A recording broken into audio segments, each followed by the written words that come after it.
Hello po sa lahat. Ayan po, napakaingat. Um, Una sa lahat, nagpapasalamat ako kay Lord na nandito pa din ako. Binibigyan pa rin niya ako ng pagkakataon na magising, mabuhay kasama ng mahal ko sa buhay.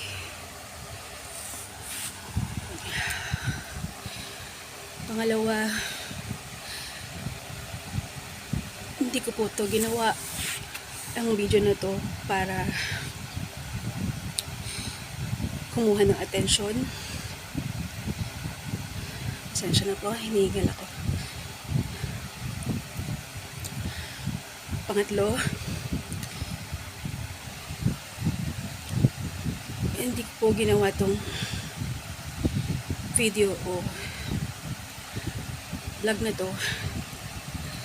So, pasensya na po, hinihingal talaga ako.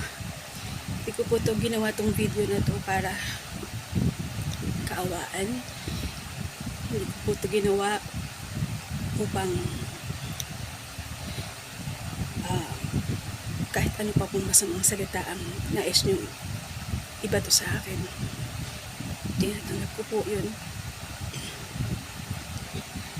Dahil unang-una sa lahat, ginawa ko po itong video na to para magpasalamat po sa inyo lahat. Lalo-lalo na po sa mga totoong nagdadasal para sa akin. Tumutulong kahit hindi financial. Tumutulong po kahit walang-wala na sila pero nagbibigay pa din. So totoo lang po, nahihiya na po. Sorry po. Nahihiya talaga, masakit yung tip ko po eh. Maraming salamat po sa mga naniniwala po hanggang ngayon sa akin.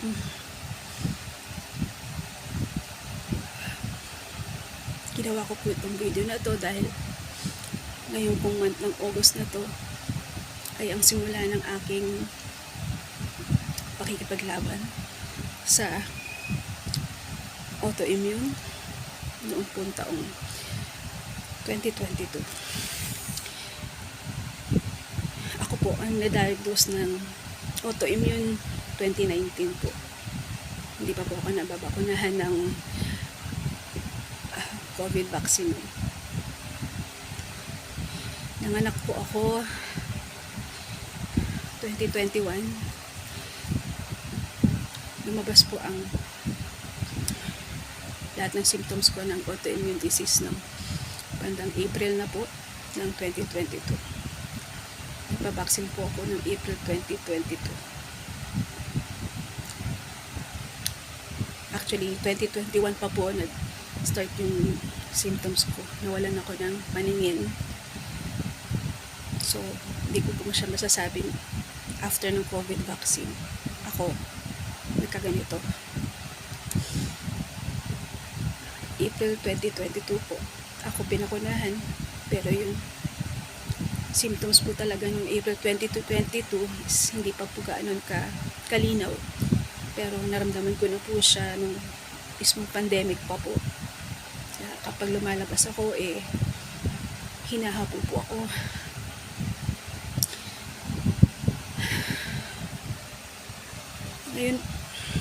Ngayon po na 3 taon na po ako nakikipaglaban dito sa mga autoimmune disease ko po. 8 po sila.